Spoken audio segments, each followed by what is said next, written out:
Hey everybody, Leah Klett here with the Christian Post, and I'm so excited today to be joined by actor Reza Diako. He plays Philip in The Chosen, and today we're talking all things season 5 and season 6. I'm excited to talk to you today about Philip and what a ride this journey with The Chosen has been for you.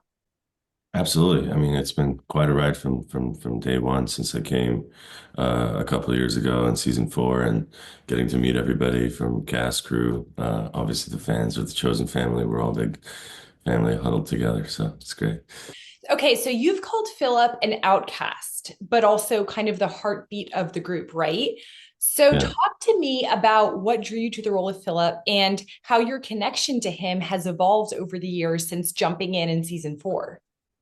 Right. Yeah. I mean, that's yeah, exactly. I mean, for me, Philip is interesting because from the scripts and experiences we know from him in season two, and then going forward, he comes in on one hand, as this like kind of odd idiosyncratic figure who people, can't tell, what his incentives are, whether he is with us or against us right from the bat, kind of misunderstood, goes into, conversations with Matthew, talking about empathy with him, about being outside the circle and not really being understood. Whilst at the same time, he's gone through a very sort of rigorous, uh, you know, practice training with John the Baptist in the wilderness, practice of letting go of the material sort of needs. So in that sense, he's a little bit also an outcast, but at the same time, he's very much a good person as part of a group. I always see him as like almost like a wolf pack member who knows how to keep everyone together.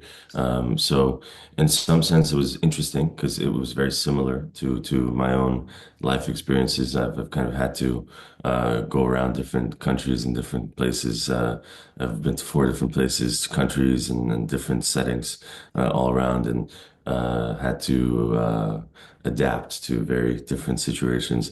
And through that, I think it also like helped me understand Philip a lot because I think when you have to do a lot of changes, you focus more on the sort of metaphorical and spiritual, and also the values that people carry, less more than let's say the concrete structures that you're in because you're on the move, nomadic, So yeah.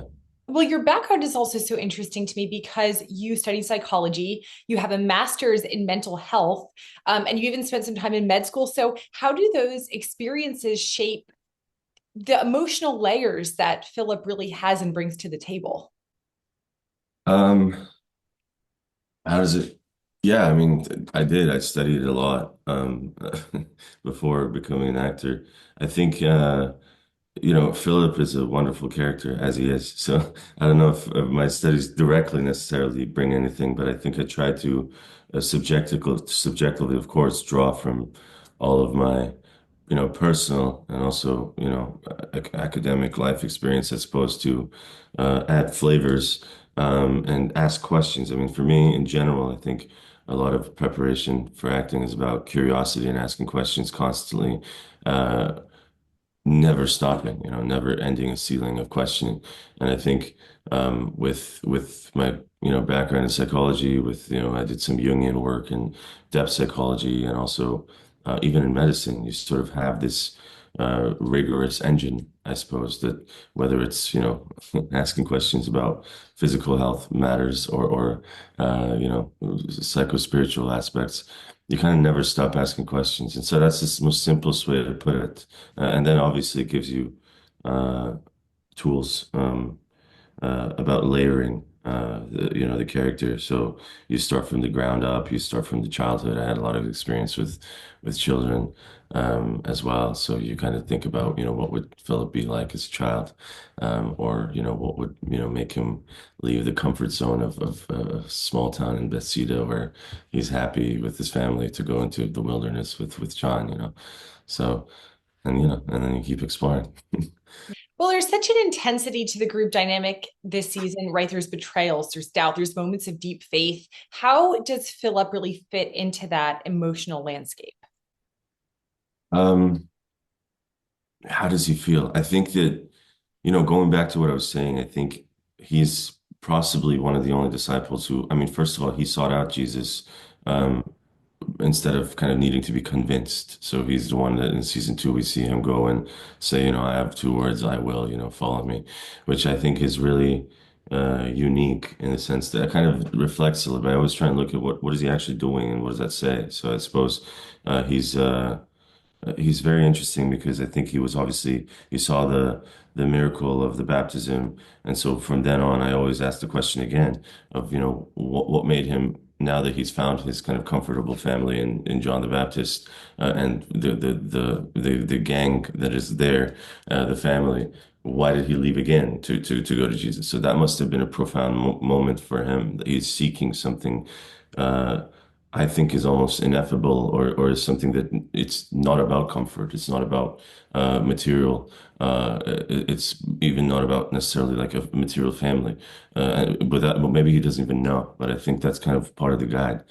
So he goes out and finds this new team, immediately knows how to like navigate and make everyone feel comfortable with him, and almost tries to be the gel between like the immediate tensions between Simon Peter and Matthew, and so on and so forth as the story goes on. So I suppose there is a lot of tension, and a lot of disciples have come from very different, conflicting backgrounds. It might be maybe a little bit more sort of attached to comforts of their lives, and maybe he comes with this voice of like, hey, like don't worry, as long as we're all part of the same sort of uh, spiritual path anyway. So let's focus on where we're going with Jesus as opposed to um, the sort of material stories where John and James are suddenly looking for a throne and left hand in season four, and Judas is doing his own thing, and Matthew sometimes gets insecure.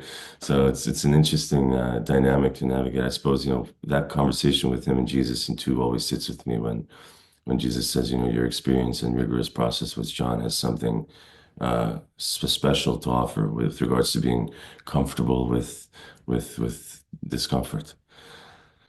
Yeah, it's a great reminder for everybody. Were there any moments in season five that especially challenged you or deepened your faith or understanding of the person of Jesus and who he is? Absolutely. It's impossible not to when you're there and you're kind of embodying, one of the historical characters that is present at the time, and you almost everything. I mean, one of the reasons I love The Chosen is that it kind of humanizes everything for everybody. So viewers itself of themselves get touched by every we know how much the show has impacted everybody, but obviously when you're in there and you're embodying and you see, of course they're your fellow cast members and actors playing these roles, but the material that we're uh, working with is extremely sacred and transcendent. So it's yeah, I mean every moment. Are there moments?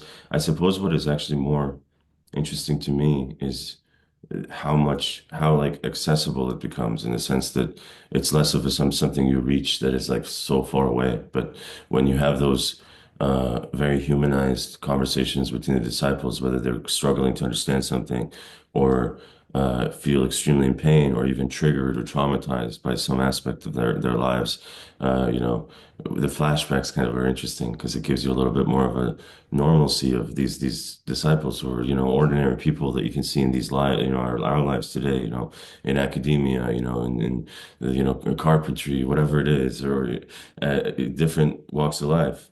Uh, but here they are gathering together over something quite special in the Last Supper. I think the sort of idiosyncrasy of that, I don't know if that's very specific enough, but it's very interesting. And then obviously there's that scene where they're trying to figure out when the message lands, when Jesus says, I'm dying, and they finally understand, but they don't want to understand.